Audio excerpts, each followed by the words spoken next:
Welcome to the Word for 2021. Today we're in Joshua chapter 17. Everywhere that the Israelites went in the Promised Land, God gave them victory. Every town, village, and city that they attacked, God drove the enemies out before them. God was faithful to His promise.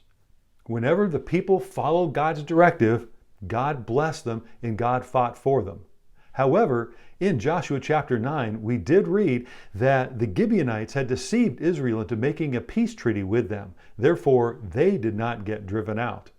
Then in Joshua chapter 16, we read that the Canaanites were not dislodged in Gezer. The people, they did not follow the Lord's command.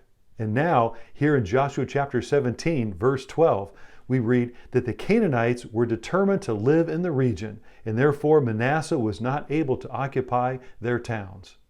Everywhere where the people were obedient, God's blessing followed. But when they disobeyed, when they did not follow God's directives, the enemy became a snare to them. Here in Joshua chapter 17, the people did not follow through and do all that God had commanded them to do. The question is, was it that they couldn't or that they wouldn't? They couldn't defeat their enemy or they wouldn't defeat their enemy. It all came upon how they viewed the enemy and they viewed themselves. As we read in verse 13, the Israelites, when it says they grew stronger, they actually compromised, and instead of driving out the people, they made them forced labor instead. In other words, the Israelites felt as though, well, we can use these people. We can make a profit from them. Maybe we have a better idea than God did. Unfortunately, the people that they did not drive out, as we read through Scripture, became a snare to them. Incomplete or partial obedience, what it really is disobedience. General John MacArthur once said, "In war, there is no substitute for victory. There are only two options, victory or defeat, winning or surrender." That's true in the physical world and in the spiritual world. In verse 14, as we continue to read about these people, they came to Joshua with a complaint. And they said, the land that was given to us, well, it's just too small. In reality, the tribe of Joseph, they got the largest share of all. But in their mindset, they had pride about them. And so they said, well, we are a numerous people, and what you gave to us, Joshua, it's just not big enough. There's only one allotment here. The problem was, because of pride, they had an entitlement mentality. They felt as though we deserve more than everyone else because of who we are. How did Joshua respond? Well, very tactfully. He said, if you are so great, then go get more land. The land that's been allotted to you, go and clear it out. Cut down the trees.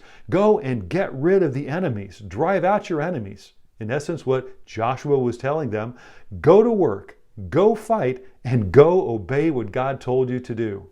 But in response, they said, well, the Canaanites live in the plains and, well, they have iron chariots and we don't want to go fight them.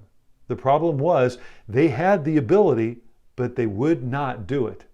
They would not, therefore they could not.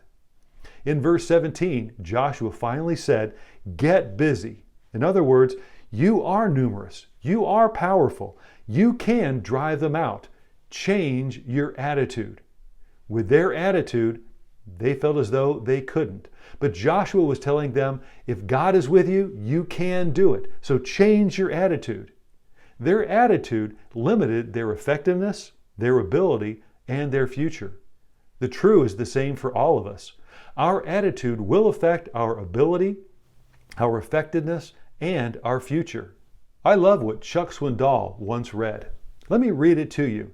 He said, the longer I live, the more I realize the impact of attitude on life. Attitude to me, it's more important than facts. It's more important than the past, than education, than money, than circumstances, than failures, than successes, than what other people think, say, or do. It is more important than appearance, giftedness, or skill. It will make or break a company, a church, or a home.